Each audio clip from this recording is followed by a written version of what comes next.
بسم اللہ الرحمن الرحیم۔ حدیث نبوی۔ حضرت ابو ہریرہ رضی اللہ عنہ بیان کرتے ہیں، رسول اللہ صلی اللہ علیہ وسلم نے فرمایا، میری ساری امت جنت میں جائے گی بجز اس شخص کے جس نے انکار کیا۔ عرض کیا گیا، کس نے انکار کیا؟ آپ صلی اللہ علیہ وسلم نے فرمایا، جس شخص نے میری اطاعت کی وہ جنت میں جائے گا، اور جس نے میری نافرمانی کی گویا اس نے انکار کیا۔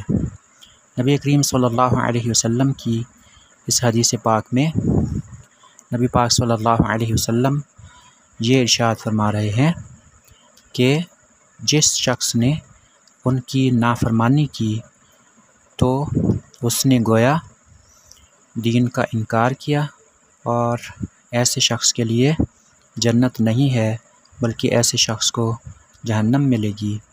لیکن جس آدمی نے نبی پاک صلی اللہ علیہ وسلم کی اطاعت کی تو وہ جنت میں جائے گا۔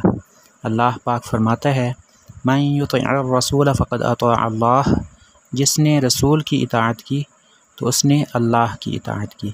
اور ظاہر ہے کہ جس نے اللہ کی اطاعت کی، اللہ کا فرمان مانا، تو اس کے لیے اللہ نے جنت تیار فرمائی ہے۔